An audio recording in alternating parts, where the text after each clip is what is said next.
ওই দিন আমাকে বলছিলেন লোকটা, মা কানা মুহাম্মাদুন আবা আহাদিম মির রিজালিকুম ওয়ালাকিন রাসূলুল্লাহি ওয়া খাতামান নাবিয়্যিন। কত বড় আয়াত দেখলেন। উনি আমারে বলছে মা কানা মুহাম্মাদুন, এটা আমরা মানি, বিশ্বাস করি। আবা আহাদিম মির রিজালিকুম, এইটাও বিশ্বাস করি। ওয়ালাকিন রাসূলুল্লাহ, এইটাও বিশ্বাস করি। কিন্তু খাতামান নাবিয়্যিন, নবীও বিশ্বাস করি, কিন্তু খতমটা না। উনি শেষ নবী, এটা আমরা বিশ্বাসও করি না, মানিও না। আমাদের দৃষ্টিতে শেষ নবী গোলাম মোহাম্মদ কাদিয়ানী। রাজশাহী বাসী, এটা রেকর্ড হচ্ছে, সারা পৃথিবী চলছে। মুসলমানদের ভেতরে, বিশেষ করে আলেম ওলামাদের ভেতরে অনেক বিষয় মত পার্থক্য আছে এবং থাকবে, এটা স্বাভাবিক। ইসলামের অনেক গুরুত্বপূর্ণ বিষয় নিয়ে আলেমদের ভেতরে মতভেদ আছে, মত পার্থক্য আছে, কিন্তু এ বিষয়ে তাম পৃথিবীর সব আলেমরা একমত, কাদিয়ানীরা কাফের। আমি চিন্তা করেছিলাম যে এত একটা ছোট্ট বিষয় নিয়ে সারা পৃথিবী একমত হয়ে গেল, কি আছে এমন এর ভেতরে? তারা তো কোরআন শরীফ দিয়েই নামাজ পড়ে, তারা কোরআন শরীফ বিশ্বাসও করে, একটা শব্দ মাত্র মানে না, তাই আমরা কাফের ঘোষণা দেওয়ার জন্যে উঠে পড়ে লেগেছি। এমনকি আল্লামা সাজ্জেদ আবুল আলা মওদুদী রহমতুল্লাহ আলাইহে কাদিয়ানী সমস্যা নিয়ে একটা বই লিখেছিলেন। ওনাকে জেলখানায় নিয়ে ফাঁসির আদেশ পর্যন্ত দিয়েছে সরকার। আমার এখানে বোঝানোর বিষয়, চিন্তা করে দেখলাম যে একটা শব্দ না মানলে যদি তামাম দুনিয়ার লোকে তাদেরকে কাফের বলে, এমনকি আমরা দেখি কাদিয়ানীদের সাথে মুসলমানদের আত্মীয় স্বজন হয় না। হয়? আপনারা করেছেন কেউ?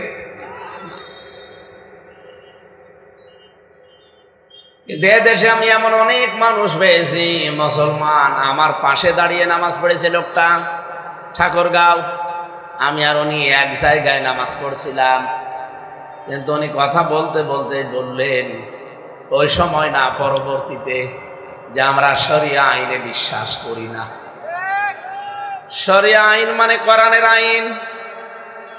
ওরা একটা শব্দ মানে না, আপনি কাফের ঘোষণা দেওয়ার জন্য উঠে পড়ে লিখেছেন। আর কোরআনে কারিমে শরীয়তের আইন আছে 500।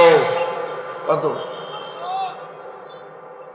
এই 500টা আইন যারা মানে না, বিশ্বাস করে না, বলেন তো এরা কি কাফের না কাফেরের বাপ দাদা? আমরা একজনকে কাফের বানাতে, ঘোষণা দেওয়াতে, আর একজন কাফেরের কাছে আজকে ধর্ণা দেই। এক কথা বলছেন, যারা 500 আয়াত মানে না তাদের কাছে ধর্ণা দেয় যে তাড়াতাড়ি করে কাফের ঘোষণা দেন। আরে এ তো 500 আয়াত মানে না, তা না, এ মাত্র একটা শব্দ মানে না। আপনি যার কাছে ঘোষণা নিতে, লিখিত নেওয়ার জন্য আপনি কথা দিচ্ছেন, সেই লোকটাকে যদি বলা হয় যে আপনি 500 আয়াত মানেন না, আপনি কি কাদিয়ানীদের চাইতে ভালো না খারাপ? বাংলার মুসলমানেরা কোরআনে কারিমে 918 জায়গায় আমি পেয়েছি রাষ্ট্রে আল্লাহর বিধান জারি করা লাগবে, কায়েম করা লাগবে, এটা 1-2 জায়গায় না, 918 জায়গায় আমি পেয়েছি। তাও তো আমার মাথা ছোট, যাদের মোটা মোটা মাথা ওদের ভেতরে আরো বেশি পাবেন। সুতরাং বাংলাদেশে যারা 918টা আয়াত মানেন না, তাদের কাছে কাফের ঘোষণা দেওয়ার জন্য ধর্ণা দেওয়া এটা পাগলামি ছাড়া কিছু না। যে কলম দিয়ে কাদিয়ানীদের কাফের লিখিত ঘোষণা দেওয়া হবে, লিখা হবে, আইন পাশ করা হবে, আসেন তো এবার দলমত সব বাদ দিয়ে ওই কলমের মালিক আমরা হই। কথা বলেন না কেন? ওই কলমের মালিক যদি আপনি হতে পারেন, এবার আপনি নিজে আইন পাশ করে লিখিত দিতে পারবেন যে কাদিয়ানীরা কাফের। কিন্তু যাদের কাছে বলছেন ওরা তো কাফেরের বাপ, জীবনেও বন্ধ করবে না। এই জন্য ওই দিন আমি দেখছিলাম যিনি কথা বলছিলেন ওনাকে বারবার পেছন দিক থেকে বলা হচ্ছে যে আপনি বলেন আমরা ক্ষমতায় গেলে কাদিয়ানীদের কাফের ঘোষণা দেব, কিন্তু উনি নিয়ে বিনিয়ে বলছে না, এটা আইনের ব্যাপার, আইনের বাইরে আমরা কথা বলতে পারি না।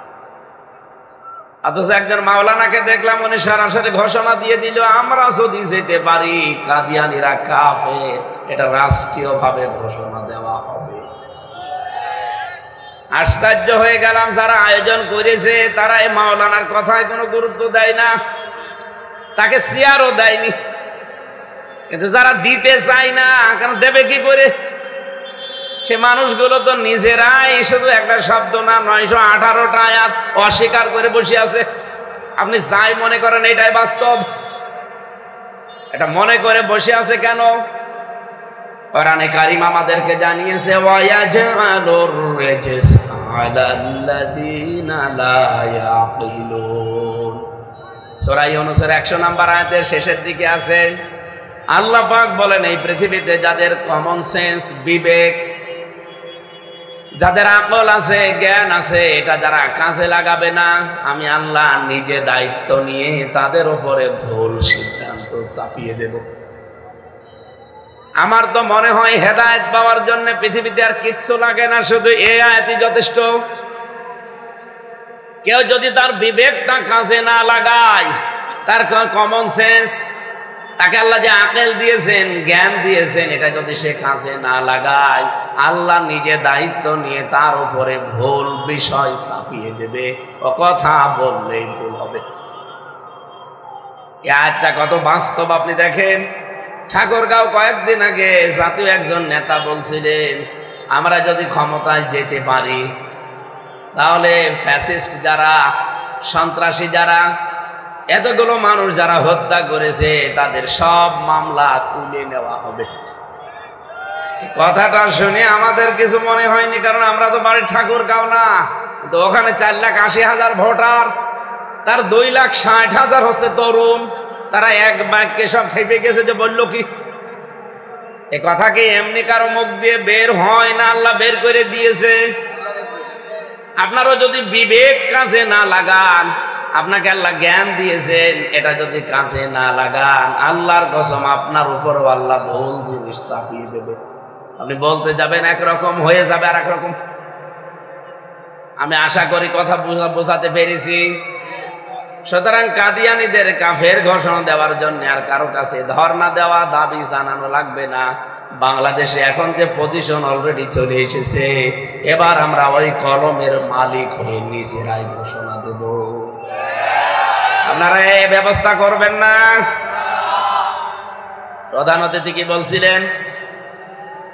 সারা জীবন আমরা ওয়াজ করেছি, ওয়াজ শুনেছি যে ইসলামী সমাজ, ইসলামী রাষ্ট্র, কিন্তু কোনোদিন দেখিনি। আজকে যদি জাহাঙ্গীর আলম সাহেবকে বলি যে মিষ্টি, রসগোল্লা এরকম মোটা মোটা হয়, এ রসের ভেতরে ভেজানো থাকে এবং এটা একেবারে সাদা, আপনি খেলেই পাগল হয়ে যাবেন। ওনাকে আমি ওয়াজ করলাম সর্দি 1 ঘন্টা, খেতে দিলাম না। এখন যদি 8-10 জন মিলে ওনারে পেটানো হয় যে তাড়াতাড়ি বলেন যে রসগোল্লা কেমন, বলতে পারবো? ওনার তো শুধু ওয়াজ করেছি, খেতে দেয়নি। 54 বছর চলছে, আল্লামা সাঈদী সারাটা জীবনী ব্যয় করে গেল কোরআনের সমাজ, কোরআনের রাষ্ট্র, এটার পক্ষে কথা বলতে বলতে, কিন্তু উনি দেখাতে পারেননি কোরআনের সমাজ কেমন। আমরাও সারাটা জীবন ব্যয় করছি, এখনো বাংলাদেশে আমরা দেখাতেই পারিনি যে কোরআনের সমাজ কেমন। এবার আমরা শুধু রসগোল্লা আর ওয়াজ করব না, আমার মনে হয় বাংলাদেশে এবার রসগোল্লা খাওয়ার সময় এসে গেছে। খেতে চান না আপনারা? আন্দাজে মাথা দোলালে হবে? হাদিস তিরমিজি শরীফ, নবীজি বলেন মানিত্তাবাআল হুদা বিগাইরিল কোরআন আদাল্লাহুল্লাহ। শব্দের দিকে খেয়াল করেন।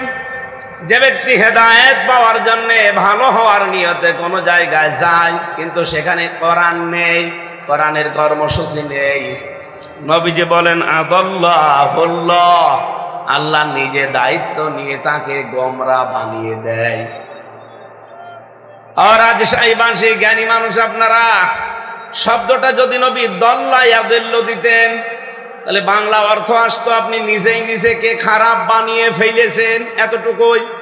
আমি নিজে নিজে খারাপ হতেই পারি, কিন্তু আদাল্লাহুল্লাহ বাবে ফাল এর বাংলা অর্থ দাঁড়াবে আপনার নিয়ত হয়তো ভালো ছিল কিন্তু কোরআন সেখানে ছিল না, এই জন্য আল্লাহ নিজে এবার দায়িত্ব নিয়ে আপনাকে আরো খারাপ বানিয়ে দেবে।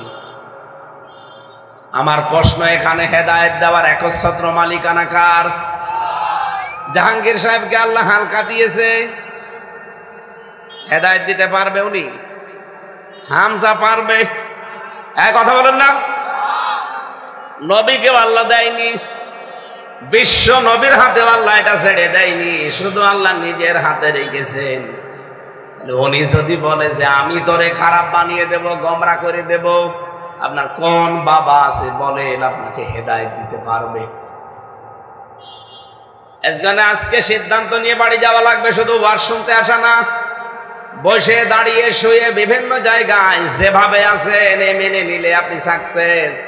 কোরআন যেখানে নেই, কোরআনের কর্মসূচি নেই, ওই দল যদি আমার বাবাও কায়েম করে ওই দলে আমি নেই। এবার আপনি বুঝে ফেলেছেন না? এটা শুধু বুঝে আপনার এখানে দাঁড়িয়ে থাকলে হবে না, এটা বাস্তবে নিয়ে যাওয়া লাগবে। এদেশে এখন ৭৩টার উপরে দল, ৪৬টা হুজুরদের দলই ৪৬টা। কয়টা? ৪৬টা দল শুধু হুজুরদের। যতগুলো ইসলামী দল তারা বানিয়েছে, নিজেরা তো তারা ইসলামের নাম নিয়ে দল খুলেছে। দেখেন তো ইসলামের দলের ভেতরে কোরআনের কর্মসূচি পাওয়া যায় কিনা? নবীজির জীবনে 4টা কর্মসূচি ছিল, এইগুলো যাদের ভেতরে পাওয়া যাবে এই মানুষগুলোই হবে দুনিয়াতে সাকসেস। কিন্তু মানুষেরা এই গিরিপথ পার হতে রাজি না। আল্লাহ পাক কোরআনে কারিমে দিয়েছে ফালাকতাহামাল আকাবাতা ওয়া মা আদরাকা মাল আকাবা। হে নবী, গিরিপথ ওরা পার হতে রাজি না, অথচ এই পথ পার হয়ে জান্নাতে যাওয়া লাগবে। আপনি কি জানেন গিরিপথ কি? নবীজিকে আল্লাহ প্রশ্ন দিচ্ছেন যে আপনি জানেন গিরিপথ কি?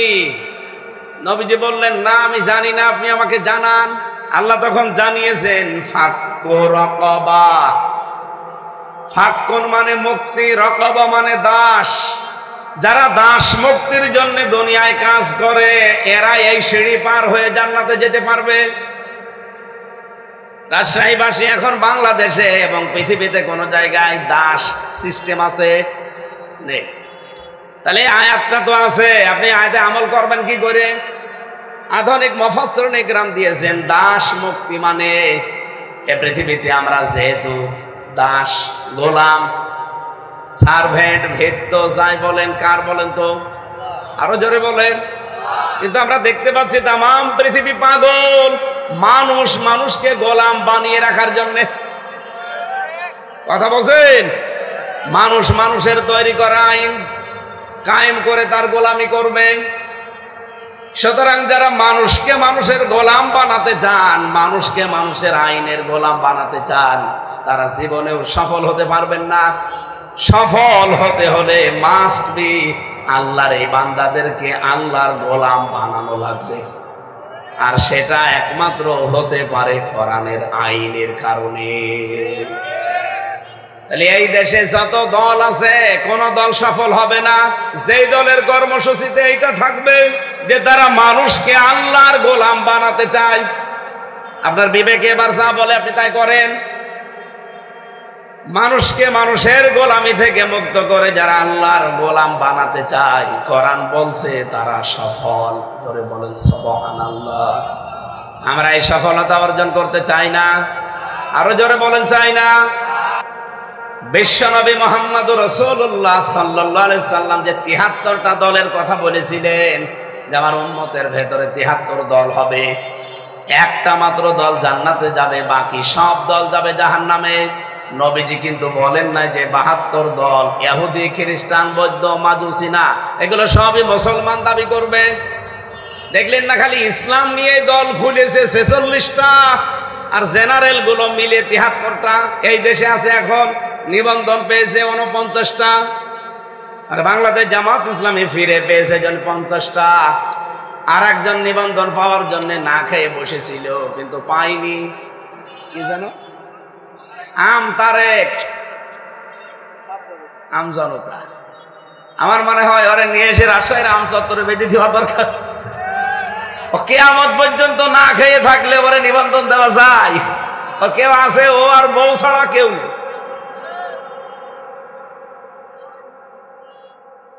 ও নাম দিয়েছে আম জনতা, আমার মনে হয় ও আম আর ওর বউ জনতা, এই শেষ। জেলখানায় আমি একটা লোক পেয়েছিলাম, ওনার নাম আব্দুল মতিন। উনি সারা বাংলাদেশের আল্লাহর দলের প্রধান। ওনারে বললাম, ভাই আপনার দলের সভাপতি কে? বলছে আমি। আপনার দলের সেক্রেটারি কে? এই যে পাশে আমার ছেলে, ও আর ওর ছেলে, 2 জন সভাপতি আর সেক্রেটারি, এদেশে আর কেউ নেই। উনি আল্লাহর দলের সভাপতি। আমার মনে হয় আম জনতা তারেক ওরও এরকমই একটা দল। ওরে নিবন্ধন দিলে হয়ে যাবে ৭৪টা, ৫১টা। ও সুতরাং ওরা দেওয়ার দরকার নেই, 50টা থাক। যতগুলো দল আমরা কাজ করছি, এই ৭৩টা বলেন, 50টা নিবন্ধিত দল বলেন, তার ভেতরে ৩৬টায় যদি হুজুরদের দল হয়, সবাই কি ৪৬টা? সবাই কিন্তু কোরআনে কারিমের আয়াত অনুযায়ী।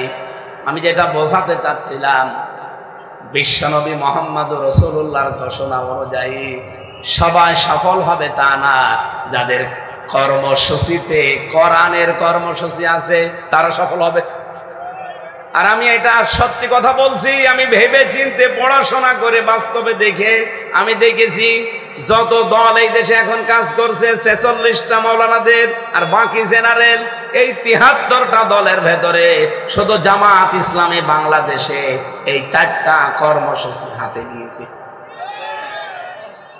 আপনার যদি বিশ্বাস না হয় আপনি আমার মতো পড়ে দেখেন, সূরা বালাদ ৮, ৯, ১০, ১১, ১২, ১৩, ১৪ আয়াতগুলো বাড়ি যেয়ে দেখবেন।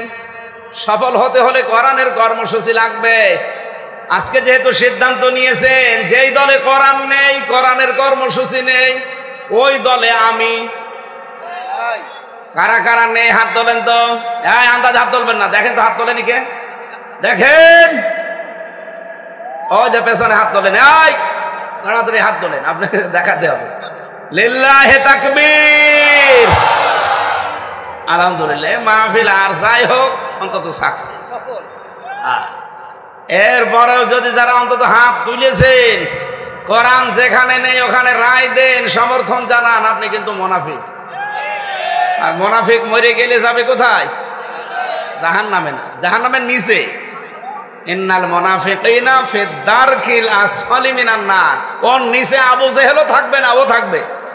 কারণ আবু জেহেল মুনাফিক ছিল না, আবু জেহেল ছিল কাফের। ইন্নাল্লাহা জামিউল মুনাফিকিনা ওয়াল কাফিরিনা ফি জাহান্নামা জামিয়া। আল্লাহ বলেন অবশ্যই আমি আল্লাহ জাহান্নামে একত্রিত যখন করব, আগে দেব মুনাফিকদের, এরপরে কাফেরদের। তাহলে মুনাফিকরা জাহান্নামে কাফেরদের উপরে না নিচে? আরো জোরে বলেন। আজকে যারা হাত তুলেছেন আর যাই করেন, এই হাতটা অন্তত যেন আবার নেমে না যায়। কোরআন যেখানে নেই, ওই দরবার যদি আমার বাবাও তৈরি করে, আমি ওই দরবারে নেই। কারণ ওই দরবারে যদি আমি না বুঝেও থাকি, বুঝেও থাকি, আমি ভালো নিয়তেও থাকি, আমাকে খারাপ বানাবে কে? হামজা বানাবে কে? আল্লাহ নিজে দায়িত্ব নিয়েছেন। আদাল্লাহুল্লাহ। সুতরাং আপনাদের জ্ঞান আছে, আপনারা একই শব্দটা বুঝে ফেলেছেন। আজকে থেকে আর ভুল করা যাবে না, কারণ কিয়ামতের ময়দানে কেউ কারো না। আপনার আমল নামাটা আল্লাহ আপনার হাতেই তুলে দেবেন। রব্বুল আলামিন বলেন ফাম্মা মান উতিয়া কিতাবাহু বিয়ামিনি, আমি আল্লাহ যার ডান হাতে আমলনামাটা ধরিয়ে দেব, এ লোকটা আমলনামা হাতে নিয়েই বলবে ফায়াকুলু হাউ মুকরাউ কিতাবিয়া, নিজেদের আত্মীয় স্বজন যারা আছে তাদের কাছে ছুটে যাবে, বিশেষ করে প্রথমে যাবে ভাইয়ের কাছে, বাবার কাছে, মায়ের কাছে, স্ত্রীর কাছে, এরপরে নিজের সন্তানাদের কাছে, কিন্তু একজনের কাছে আর কোনোদিন যাবে না, তার নাম বোন। আপনার বোনের সাথে সম্পর্ক দুনিয়ায় শেষ, মরণের পরে যদি জান্নাত পান জান্নাতে চলে যাবেন, জাহান্নাম যদি আপনার বরাতে থাকে জাহান্নামে যাবেন, কিন্তু কোনোদিন আর এই বোন নামে যে মেয়েটা দুনিয়ায় ছিল এর সাথে আপনার আর দেখা হবে না। আমি এটা মনে হয় এখন বানালাম না, আপনি কি শুনতেছেন, কথা শুনতেছেন? এই জন্য রাজশাহীবাসী আমি রেকর্ড হচ্ছে বলে একেবারে জোর গলায় বলছি, যাদের বোন আছে, খুব সেন্সিটিভ জায়গা এটা, বোনদের সাথে তাদের হক, তাদের অধিকার আদায় করা লাগবে দুনিয়ায়, কারণ এরপরে আপনার সাথে কোনোদিন সাক্ষাৎ, বলেন বলেন। কিন্তু আমরা দুর্বল তো এই জায়গায়, বহু মানুষ দেখি দেখতে মনে হয় যে জিবরাইলের ছোট ভাই, এত সুন্দর, কিন্তু বোনকে ফাঁকি দিয়ে বোনের জমি জাল দলিল করে নিজের নামে লিখে নিয়েছে, অথবা মাঠের জমি হয়তো দেয়, শহরের জমি দিতে চায় না, বাড়ির জমি দিতে চায় না, বলে হ্যাঁ এইটাও দেওয়া লাগবে, তাহলে ওরা এখানে থাকে কি মানে সাহাবায়ে কেরাম বোনের জমি শুধু মাঠের জমি আর বাড়ির জমি না, তারা খাবারের প্লেট পর্যন্ত ভাগ করে দিত। আপনারে জন্ম দিয়েছে আপনার বাবা, আর ওইটাকে ডাউনলোড করে নিয়ে এসেছে, কোন কারণে এটা করেন আপনি? হ্যাঁ, প্রশ্ন আসতে পারে হুজুর আমি করতে চাই না, কিন্তু আমাকে করতে বাধ্য করে আমার বউ আর আমার শাশুড়ি। এরকম বউ শাশুড়ি নেই? হ্যাঁ, এরকম বউ শাশুড়ি আছে, কার হাত তোলেন তো? আন্দাজে হাত তুলেন না, আমি জানি এখানে আছে এরকম আল্লাহর ওলি বসে। মা বোন যদি আশপাশে কোনো জায়গায় থাকে, আছে মেয়েরা আছে, সম্মানিতা মা বোনেরা, শুধু নামাজ পড়া, রোজা রাখা, কালো বোরকা পরা ইবাদত না, এটাও ইবাদত। আজ আপনাদের কারণে হাজারো ভাই আমরা বোনের হক আদায় করতে পারি না, এজন্য আপনাদের আমরা আহ্বান জানাচ্ছি, আপনি আরো সাহায্য করবেন। নবীজি বলেন, কোন স্ত্রী যদি চায় যে আমার স্বামী আরো বেশি দিন বেঁচে থাক, আমার স্বামীর সম্মান সম্পদ আরো বেড়ে যাক, সেই মহিলা যেন তার স্বামীকে বারবার অন্তত তাকিদ দেয় যে স্বামী আর যাই করো রক্তের সম্পর্কগুলো ঠিক রাখো, তাদের হকটা অন্তত আদায় করে যাও। বলেন তো, একটা ভাইয়ের সাথে সবচাইতে বেশি রক্তের সম্পর্ক তার বোনের, এক কথা বলেন না কেন? তার ভাইয়ের, তার ফুফুর, তার চাচার, তার মা বাবার, অথচ এই জায়গাগুলোতে আজ আমরা দুর্বল ওই একটা লোকের কারণে। রাজশাহীতে হয়তো এরকম 2 নাম্বার বউ নেই, এই জন্য টের পাচ্ছেন না। আশা করছি মেয়েরা আজকের পর থেকে তাদের চরিত্রকে পাল্টাবে, স্বামী নামক যে বস্তু আমরা আছি আমাদেরকে পেছন থেকে আরো সাপোর্ট দেবে। জোরে বলেন আমিন। আমিন সবাই বলছে না, কারণ এ করবে না। আমিন। এতগুলো মানুষের সাথে কিয়ামতে আপনি দেখা করবেন, এই একটা মানুষের সাথে আর দেখা হচ্ছে না। আল্লাহ পাক বলেন, এই লোকটা আমলনামা নিয়েই ছুটে যাবে, সুন্দর চেহারা, উজ্জ্বল চেহারা হয়ে যাবে তার, বলবে ইন্নী যানানতু আন্নী মুলাকিন হিসাবিয়া, অবশ্যই আমি বিশ্বাস করতাম যে আমাকে হিসাবের মুখোমুখি হওয়া লাগবে। ফাহুয়া ফি ঈশাতির রাদিয়া, আল্লাহ পাক বলেন তার জীবন আমি আল্লাহ সুখ শান্তির জীবন বানিয়ে দেব। ফি জান্নাতিন আলিয়া, উচ্চ সুউচ্চ জান্নাতের আতার স্থান আমি আল্লাহ তৈরি করে দেব। কুতুফুহা দানিয়া, এমন জান্নাত আমি বানিয়ে রেখেছি এই লোকটার জন্য, যার ডান হাতে আমলনামা দেব, এ শুধু ফলগুলো ঝুলিয়ে থাকবে, আর নিজে মনের ভেতরে আকাঙ্ক্ষা আসলে মুখের ভেতরে চলে আসবে। ফল তো আমাদের গাছে ওঠা লাগে, পাড়া লাগে, ধোয়া লাগে, খাওয়া লাগে না। জান্নাতে আল্লাহ কুতুফুহা দানিয়া দিয়েছেন, সরাসরি ফল ঝুলে থাকবে আপনার নিজের গালের কাছে, শুধু মনের ভেতরে আকাঙ্ক্ষা আসলেই চলে যাবে। এটা পৃথিবীর কোনো বাগানের সাথে এর সাদৃশ্য মিলবে না। কুলু ওয়াশরাবু হানিয়াম বিমাস লাফতুম ফিল আইয়ামিল খালিয়া। রব্বুল আলামিন বলেন, আমি নিজে বলবো খাও, পান করো। এর আগে তোমরা ঠিক আমার দ্বীনের জন্য, ঈমানের উপরে চলতে গিয়ে এগুলো খেতে পারোনি। পৃথিবীতে বহু কিছু খাওয়ার ইচ্ছা থাকার পরেও খেতে পারোনি। দুনিয়াতে যেহেতু হালাল হারাম মেনে চলতে, আজকে আমি আল্লাহ খাবার ফ্রি করে দিয়েছি, খাও আর পান করো। তোমাদের পেছনের যে জীবন, এ সম্পর্কে আমি আল্লাহ রাজি হয়ে গেছি, তার জন্য আজকের এই মেহমানদারি। এজন্য মানুষের আসল সফলতা বিফলতা কিন্তু দুনিয়ায় না। আপনি যদি 1000 বছর হায়াত পান আর 1000 বছরই বাংলাদেশের ক্ষমতায় আছেন, মরণের পরে যদি আল্লাহ আপনাকে জাহান্নামে দিয়ে দেয়, আপনি বিফল। কথা বলেন না কেন? দুনিয়ার জীবনটাকে আল্লাহ এমন ভাবে কোরআনে সাজিয়েছেন, রব্বুল আলামিনের পরে যে আয়াতগুলো দিয়েছেন একটু দেখেন তো আপনার সাথে মেলে কিনা। আমি জেলখানায় 3টা বছর ফাঁসির ওই কন্ডেম সেলের ভেতরে বসে বসে এই আয়াতগুলো মিলাতাম। আল্লাহর কথাগুলো যদিও বিশ্বাস করতাম, কিন্তু 100 ভাগ যে মিলে যায় এটা আমি জেলে যেয়ে বুঝেছি।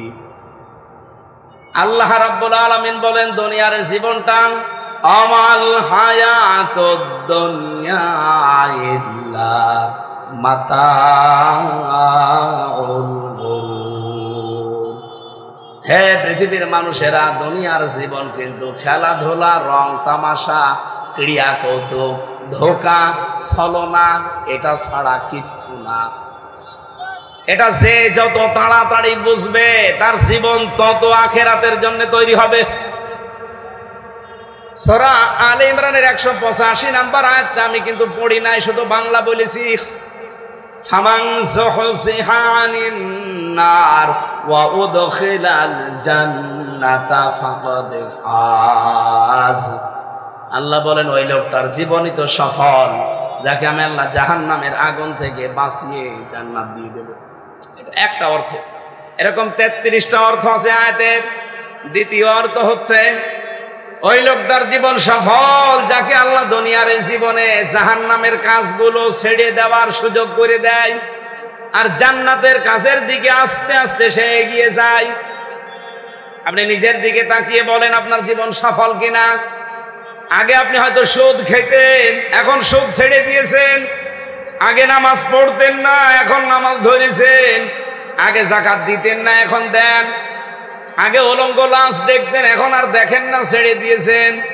যত জাহান্নামের কাজগুলো ছেড়ে দিতে পারবেন, জান্নাতের কাজের দিকে যত এগিয়ে যেতে পারবেন, আপনি বিশ্বাস করতে পারেন আল্লাহ পাক আপনার জীবন সফল করে দিচ্ছে।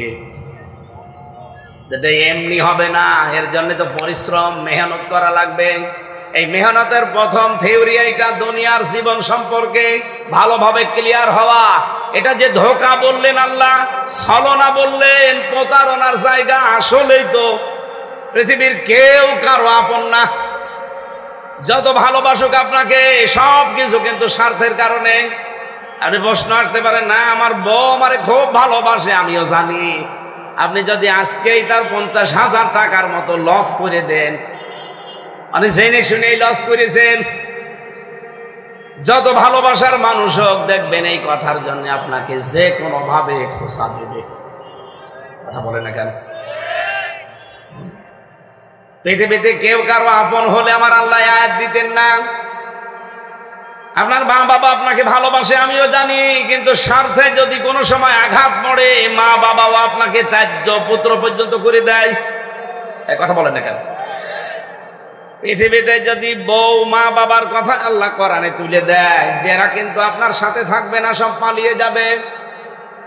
ফাইদা নুফিখা ফিস সূরি ফালা আনসাবা বাইনাহুম ইয়াউমাইযিন ওয়ালা ইয়াতাসালুন। সিংহায় ফুৎকার দেওয়ার সঙ্গে সঙ্গে যত রকমের সম্পর্ক দুনিয়ায় তোমার ছিল আল্লাহ বলেন সব কাট হয়ে যাবে, কোনো সম্পর্ক আর বাকি থাকবে না। এই জন্য আল্লাহ নসব না দিয়ে আনসব দিয়েছেন। এই জন্য বুদ্ধিমান আমরা যারা আছি, আমি সহ আমাদের উচিত এখন থেকে দুনিয়ার জীবন সম্পর্কে ভালোভাবে অনুধাবন করা। এটা তো আসলে ধোঁকা, প্রতারণা। কার জন্য আমি কি করছি? আমার তো চলতে এত টাকা লাগার কথা না, অথচ আমি ডান হাত নেই, বাম হাত নেই। বাবা শাহজালাল সব হালাল বলে বিশাল কিছু তৈরি করছি। কার জন্যে? ওরা তো আমার পাপের একটা ভাগও নেবে না। বলেন তো, মানুষের পরিবর্তনের জন্য আর কিছু লাগে? একটা কথায় যথেষ্ট না। আপনি কার জন্য কি করে যাচ্ছেন? গরিবের হক নষ্ট করে, মানুষের কাছ থেকে ফাঁকি দিয়ে, অন্যায় ভাবে প্রতারণা করে যা করছেন, এর জন্য কিন্তু মাস্ট বি অপরাধ, গুনাহ, পাপ, সিন যাই বলেন, এগুলোর একটা ভাগও আপনার বউ, আপনার মা কেউ নেবে না। এমনকি আপনি এখনো যদি মারা যান, পরীক্ষা করার জন্য একটু খালি ভান করে থাকেন যে আমি মরে গেছি, আমি এখনই আপনার বাড়িতে খবর দেব যে মরে গেছে। আমি আমারটাই বলছি, আমি যদি এখন ভান করেও থাকি, আপনি যদি এই সংবাদটা কুষ্টিয়ায় পৌঁছিয়ে দেন যে ম্যাডাম হুজুর পটল তুলেছে, ও কান্নাকাটি করবে, পাগল হয়ে যাবে।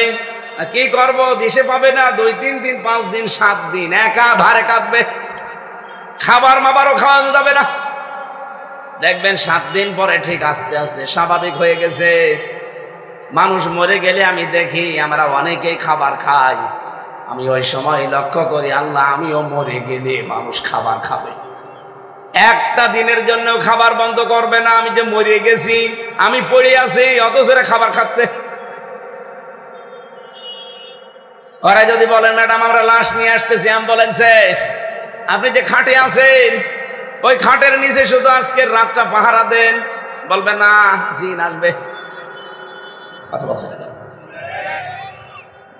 সর্বোচ্চ 1-1.5-2 মাস 3 মাসের ভেতরে দেখবেন আবার স্বাভাবিকভাবে চলছে, ফিরছে, খাচ্ছে, হাঁটছে।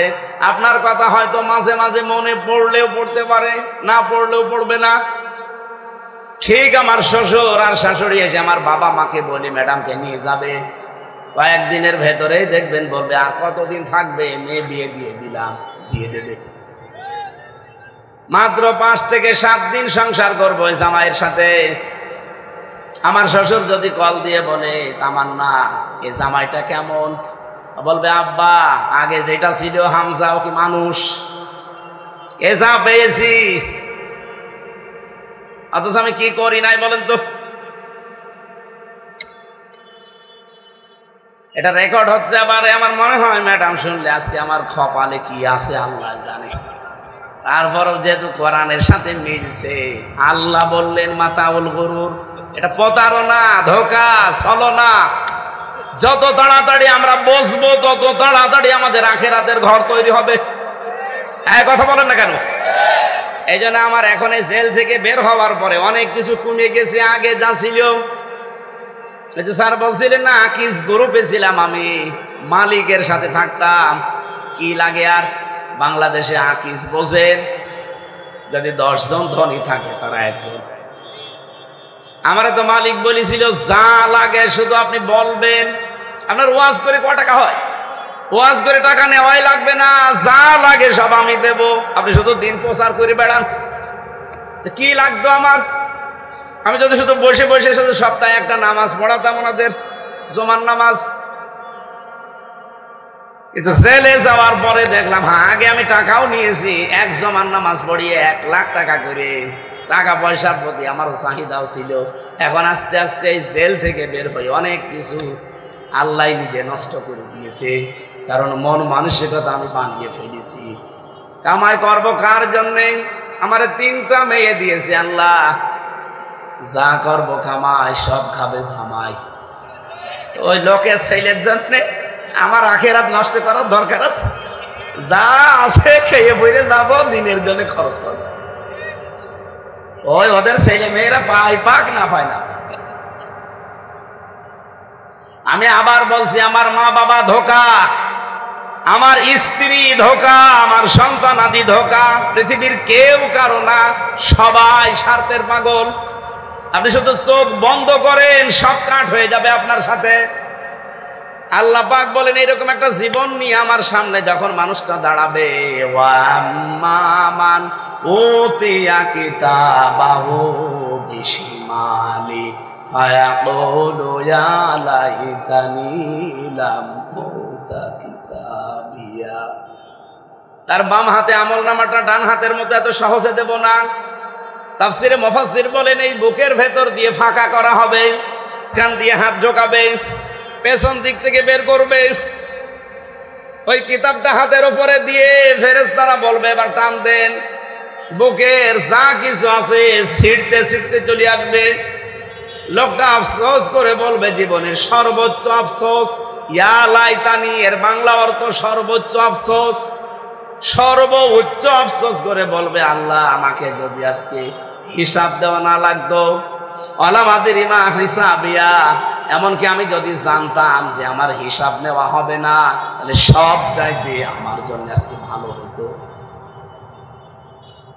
মাগনা আন্নি মালিয়া, কই আমার সেই মাল যেগুলো আমি কামাই করেছিলাম, একটাও আমার আজকে কাজে আসে না। হালাকা আন্নি সুলতানিয়া, আমার যে সালতানাত ক্ষমতা পাওয়ার কোথায় গেল, সব আজকে হাতছাড়া হয়ে গেছে। আল্লাহ পাক বলবেন এতটুকুই না, এবার তোর শাস্তির ব্যবস্থা করেছি আমি। খুজুহু ফাগুল্লুহু, আমি খুজুহু ফাগুল্লুহু পড়ার আগে কিন্তু এত কঠিন কথা বলেনি আল্লাহ। চিন্তা করলাম আল্লাহ এতগুলো বলতে বলতে এসে খুজুহু বললেন কেন? যে খুজুহু তাকে ধরো, ফাগুল্লুহু তার গলার ভেতরে চেন লাগাও, জাহান্নামের বেড়ি তার গলার ভেতরে লাগাও। এত বড় কথা আল্লাহ এত পরে বললেন, আগে তাহলে কি এই যে বুকের ভেতরে হাত দিয়ে আমলনামা দিয়ে সামনে টান দেবে, সব ছিঁড়তে ছিঁড়তে আসবে, তাহলে আল্লাহর কাছে এগুলো আযাবই না, আযাব শুরু হচ্ছে এবার। লোকটাকে আল্লাহ বলবেন পড়ো এবার। এই যে পেছনে মনে হয় ভিডিও ক্যামেরা আছে, নেই। এখানে যদি আপনি প্রজেক্টর দিতেন, এখানে যে হাজারো মানুষ আমরা আছি, এখানে যা করছি হাত এভাবে যদি নাড়াই দেখা যাবে না? বলেন বলেন। কিয়ামতের দিন আল্লাহ এরকম ভিডিও ক্যামেরা প্রজেক্টর স্ক্রিন লাগিয়ে দেবে, আপনাকে বলবে পড় এবার। 2 লাইন পড়ার পরে বলবেন না এই লাইন পড়া যাচ্ছে না। কেন পড়া যাবে না? পড়া লাগবে। আর রাজশাহীবাসী এখন থেকে সিদ্ধান্ত নেওয়া লাগবে যে এমন কাজ আমি কেন করব যেটা পড়া যায় না। কথা বলে না কেন? প্রকাশ্যে হোক গোপনে হোক, এমন কাজ আমি কেন করব যেটা পড়া যায় না।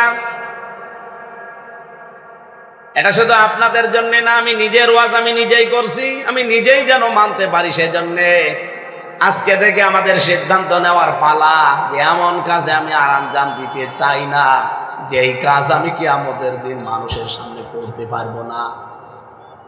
আল্লাহ আমার গলার ভেতরে শুধু জাহান্নামের বেড়ি দিয়ে দিলেই হতো। আল্লাহ বলবেন না সুম্মাল জাহিমা সাল্লু, ওকে অগ্নিকুণ্ডে ফেল। সুম্মা ফি সিলসিলাতিন যারউহা ৭০ যিরান ফাসলুকু, এবং কি জাহান্নামের ৭০ গজ শিকল দিয়ে ওরে বেঁধে ফেল, টানতে টানতে নিয়ে যা। প্রশ্ন আসতে পারে একটা মানুষকে বাঁধতে কি ৭০ গজ শিকল লাগে?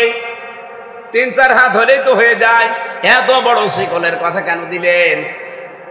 তার মানে কিয়ামতে কোটি কোটি মানুষ থাকবে, বিশাল শিকল বেঁধে জাহান্নামের কমপক্ষে ১৯ জন ফেরেশতা আপনাকে ধরে নিয়ে যাবে।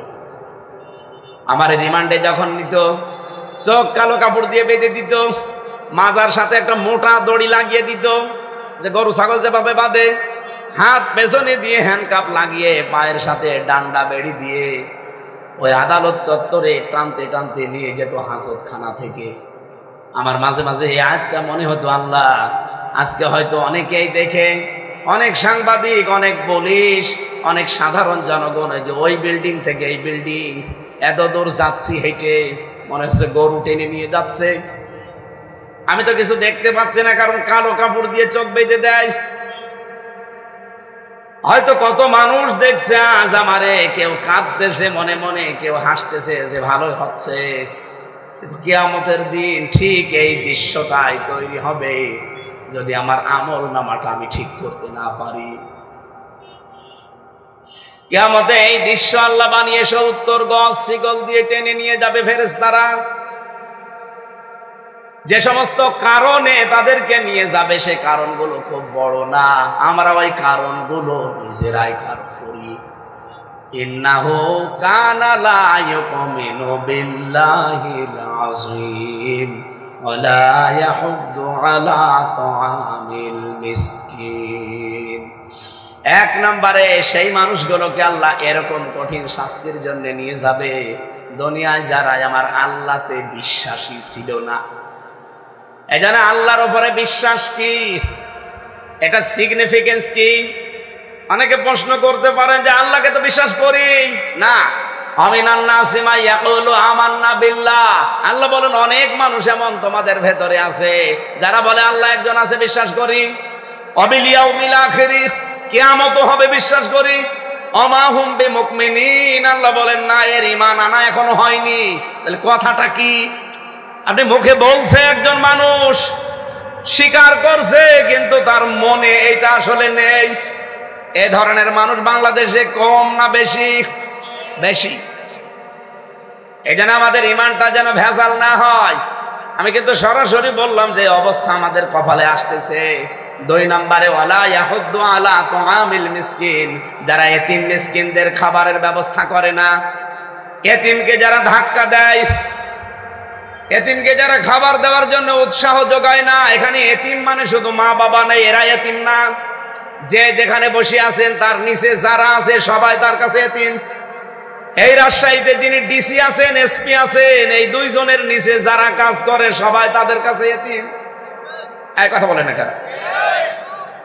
এই জন্য অধীনস্থ মানুষদের সাথে আচরণ ভালো করবেন।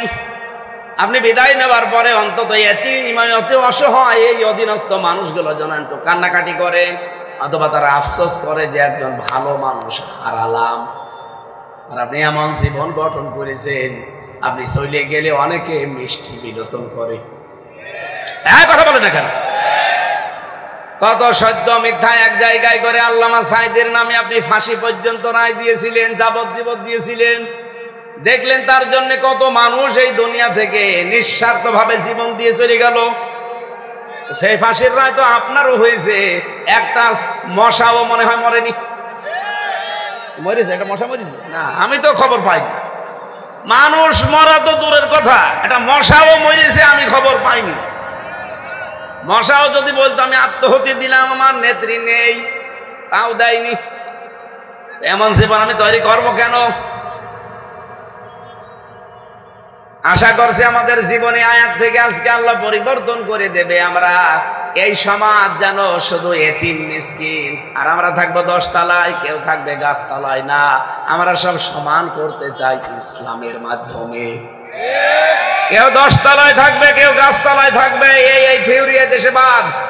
যাকাতের মাধ্যমে, এককালীন দানের মাধ্যমে, সদকার মাধ্যমে লিখাইলা এক। ওই যে সূরা হাসর, না এটা না, সূরা হাসরের ভেতরে আছে আয়াতটা যে আল্লাহ চায় না যে শুধু ধনীদের কাছেই টাকা থাক, সালমান এফ রহমান, আর বাকিগুলো না খেয়ে মরুক না। টাকা যদি থাকে আপনি হক আদায় করবেন, এতিম মিসকিন অসহায় যারা এগুলো হকদার তাদের কাছে পৌঁছিয়ে দেবেন, যাকাত দিয়ে, দান করে, সাদকা করে। তাহলে এই সমাজে এই যে 2টা গুনার কথা বললাম, যার জন্য এত বড় বড় শাস্তি, আল্লাহ আমাদের হেফাজত করেন। সকলে বলেন আমিন।